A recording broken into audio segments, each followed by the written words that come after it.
Pernah dengar istilah saksi mahkota? Apa sih arti saksi mahkota? Lalu, apa bedanya saksi mahkota dengan saksi? Istilah saksi mahkota tidak diatur di dalam KUHP atau Kitab Undang-Undang Hukum Acara Pidana. Tetapi, istilah saksi mahkota sering ditemukan di dalam praktik hukum acara pidana. Saksi mahkota adalah saksi yang diambil dari tersangka atau terdakwa yang melakukan tindak pidana secara bersama-sama.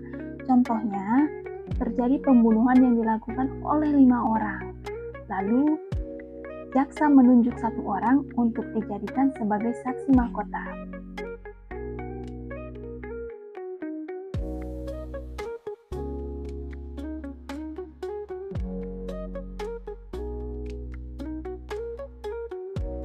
Pada awalnya, pengaturan mengenai saksi mahkota diatur pada pasal 168 huruf C KUHP.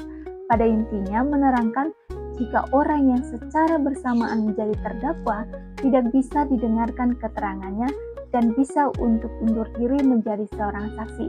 Jadi tidak serta-merta ya ketika seorang jaksa menunjuk untuk dijadikan sebagai saksi mahkota, kita bisa menolak.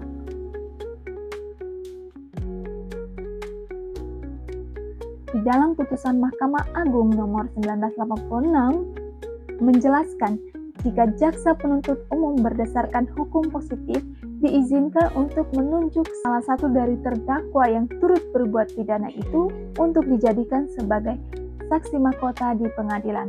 Namun dengan syarat bahwa saksi ini sudah dipisah berkas perkaranya dengan terdakwa yang diberikan kesaksian.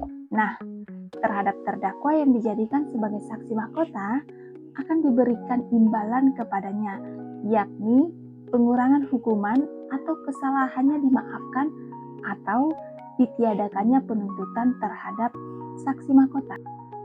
Lalu, apakah saksi mahkota ini wajib? Tidak wajib, sebab saksi mahkota ini dibutuhkan dalam hal kurangnya bukti-bukti. Jadi tidak sembarangan ya. Selanjutnya mengenai saksi diatur di dalam pasal 1 angka 26 KUHP, yaitu saksi adalah orang yang dapat memberikan keterangan guna kepentingan penyidikan, penuntutan, dan peradilan tentang suatu perkara pidana yang ia dengar sendiri, ia lihat sendiri, dan ia alami sendiri. Nah, sekarang sudah jelaskan bahwa saksi berbeda dengan saksi mahkota. Saksi merupakan orang yang melihat dan mendengar serta mengalami sendiri, sedangkan saksi mahkota adalah orang yang turut melakukan suatu perbuatan pidana, tetapi dia dijadikan sebagai saksi